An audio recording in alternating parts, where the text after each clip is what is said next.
Si on envisage la thèse selon laquelle l'ONU contribue à mettre en place un gouvernement mondial unique, la famille Rockefeller et l'ONU seraient certainement liées. Cela signifie que le contrôle total et ultime de toute l'humanité est enveloppé dans de belles paroles. Et tout cela n'est pas une fantaisie ou une discussion, ce sont des objectifs décidés par l'ONU. En juin 2019 déjà, le Forum économique mondial et l'ONU ont signé un accord de partenariat stratégique afin d'accélérer la mise en œuvre de l'agenda 2030. Diverses organisations visent par exemple ouvertement le pouvoir mondial par le biais de l'ONU. En Allemagne aussi, on travaille par exemple activement à l'abolition complète de la démocratie. Tout dépend maintenant du réveil des peuples et de la reprise en main par les gens de leur propre destin et de celui de leur pays. Du 19 septembre au samedi 23 septembre et le mardi 26 septembre 2023, l'Assemblée générale des Nations unies se réunira à New York. Des chefs d'État et de gouvernement se réuniront au siège de l'ONU.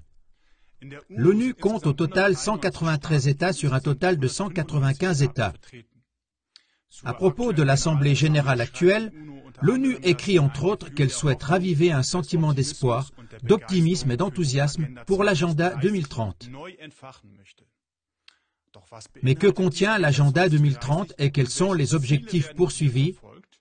Avant de répondre à ces questions, commençons par dire quelques mots sur l'ONU et ses antécédents.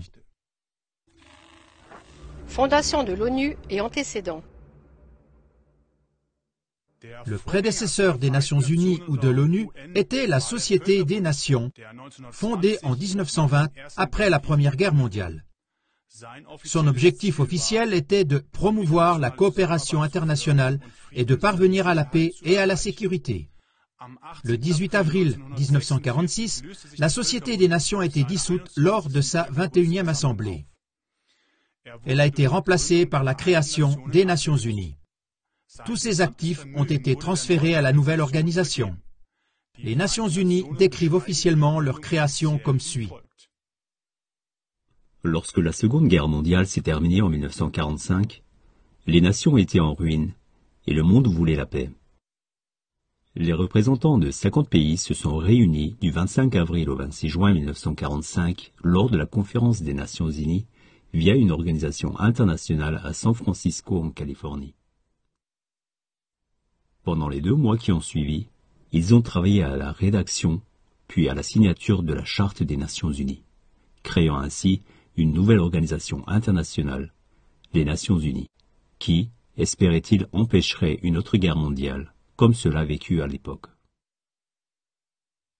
La garantie de la paix mondiale est aujourd'hui encore l'une des principales missions de l'ONU, conformément à sa charte. Est-ce vrai ou l'ONU est-elle utilisée pour mettre en place un gouvernement mondial unique sous ce couvert? Une citation attribuée à David Rockefeller soulève des questions à ce sujet. Devant la Commission économique des Nations Unies, il a déclaré en 1994 « Nous sommes au bord d'une transformation mondiale. Tout ce dont nous avons besoin, c'est d'une véritable crise globale et les nations consentiront au nouvel ordre mondial. » Si on envisage la thèse selon laquelle l'ONU contribue à mettre en place un gouvernement mondial unique, la famille Rockefeller et l'ONU seraient certainement liées. L'ONU et la famille Rockefeller. Il est intéressant de savoir que la Fondation Rockefeller a contribué de manière décisive à la manière dont le monde a été organisé après la Seconde Guerre mondiale. Ce sont des études du Council on Foreign Relations, financées par la Fondation Rockefeller, qui ont finalement conduit à la création, entre autres, de la Banque mondiale, de l'OTAN et de l'ONU. John D. Rockefeller avait déjà fait don d'une bibliothèque au prédécesseur de l'ONU, la Société des Nations. Le secrétaire général de l'ONU, Ban Ki-moon, l'a mentionné dans un discours en 2012. Je suis honoré d'être ici en ce 85e anniversaire de la donation historique d'une bibliothèque par John D. Rockefeller Jr. à la Société des Nations.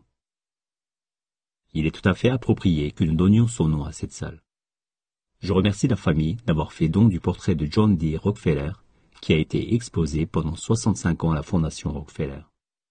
La famille Rockefeller a été à la hauteur de cette conviction et a immensément soutenu la Société des Nations et les Nations Unies au fil des ans. John D. Rockefeller a également fait don du terrain, 7 hectares, sur la rive est de Manhattan, sur lequel la première pierre du siège de l'ONU à New York a été posée le 24 octobre 1949. La Fondation Rockefeller et la famille Rockefeller ont eu et ont toujours une influence considérable sur la création et le développement de l'ONU.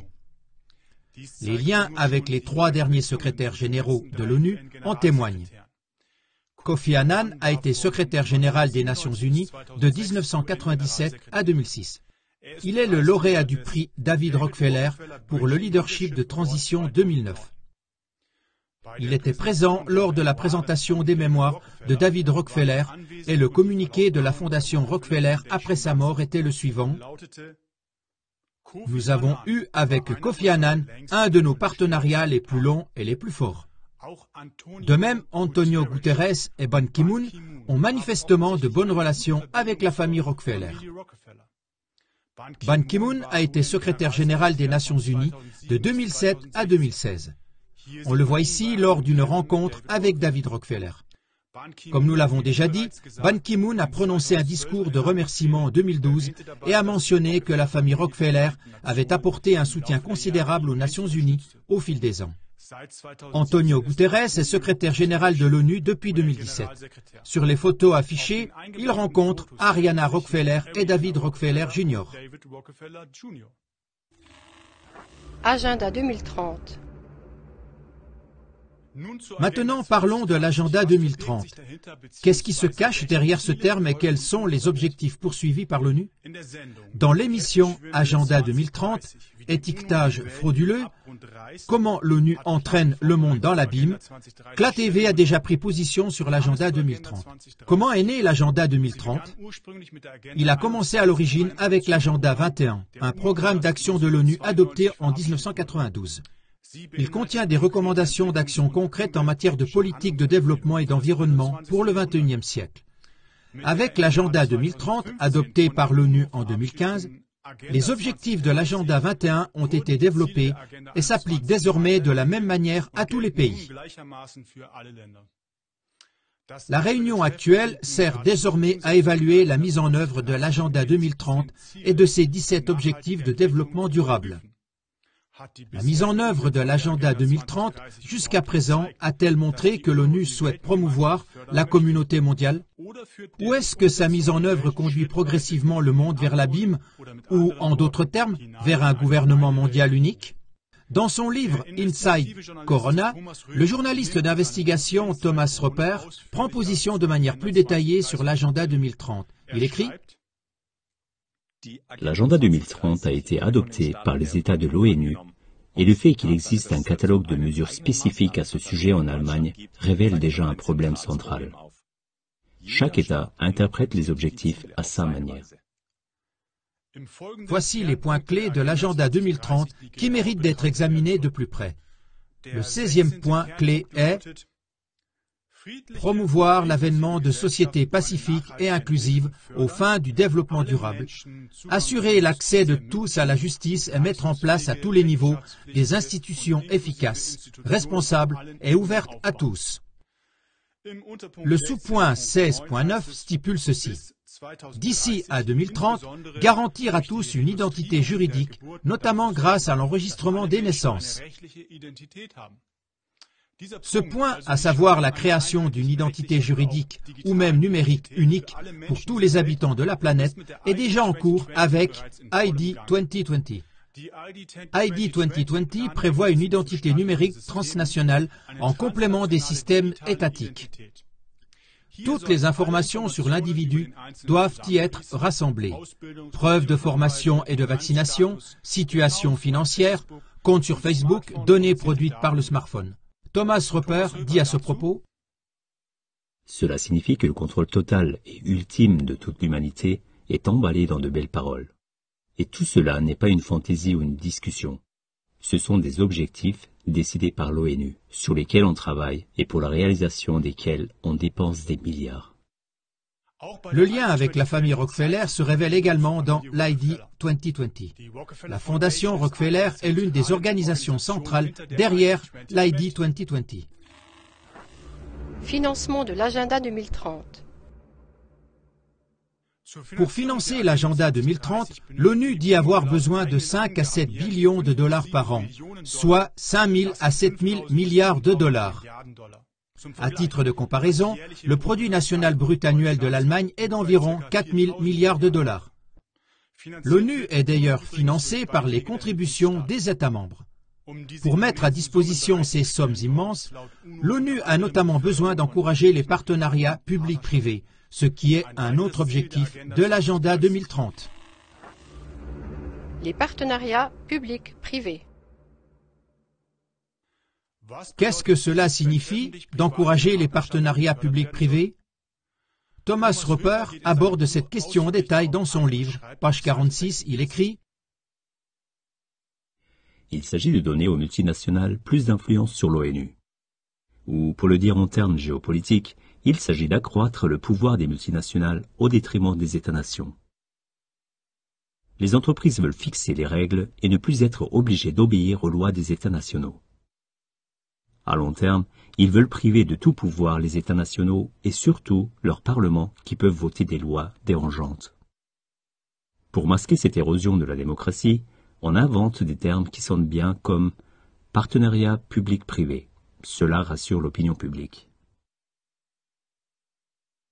Outre les grandes entreprises, l'influence des oligarques doit également être augmentée dans le cadre du partenariat public-privé.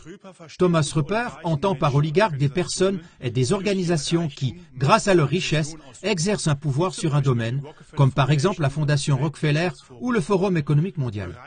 En juin 2019 déjà, le Forum économique mondial et l'ONU ont signé un accord de partenariat stratégique afin d'accélérer la mise en œuvre de l'agenda 2030. Diverses organisations visent donc ouvertement la puissance mondiale par le biais de l'ONU, par exemple. Selon Roper, ce n'est pas du tout exagéré. En Allemagne aussi, par exemple, on travaille activement à l'abolition totale de la démocratie, comme l'indique un document du ministère fédéral de l'Intérieur intitulé « Smart City Charta ». Ce document a été publié en mai 2017 et est disponible sur CLA-TV. Il y est écrit sous le titre « Vision d'une planète hyperconnectée » au point 6. Société post-voting. Société dans laquelle les élections ne sont plus organisées. Comme nous savons exactement ce que les gens font et veulent, il y a moins besoin d'élections, de recherche de majorité ou de vote. Les données comportementales peuvent remplacer la démocratie comme système de feedback social. À l'avenir, les gens devront être enregistrés et contrôlés numériquement, de manière si approfondie qu'on pourra déduire des données de ce que veut la majorité. Une raison de ne plus devoir organiser des élections ou de prendre des décisions sans élection. En outre, le concept Smart City parle de la Post-Ownership Society.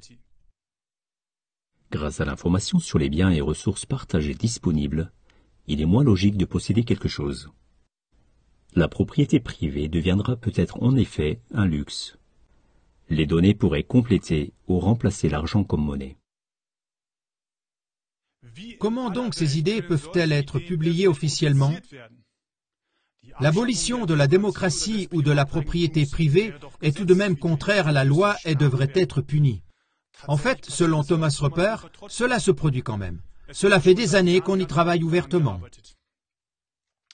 En résumé, il apparaît que les objectifs de développement durable de l'ONU consistent en réalité en une augmentation lente mais constante du pouvoir et de l'influence de l'ONU. En effet, les États sont peu à peu dépossédés de leur pouvoir. On assiste insidieusement à l'abolition de la démocratie et, en fin de compte, des États-nations. En partant des débuts de l'ONU et de l'influence évidente de la Fondation Rockefeller, la question suivante s'impose. La création d'un gouvernement mondial unique était-elle dès le départ l'un de ses objectifs cachés? Tout dépend maintenant du réveil des peuples et de la reprise en main de leur destin et de celui de leur pays. Les peuples doivent connaître les arrière-plans et les projets qui se cachent derrière l'ONU et son agenda 2030. Diffusez donc cette émission aussi largement que possible.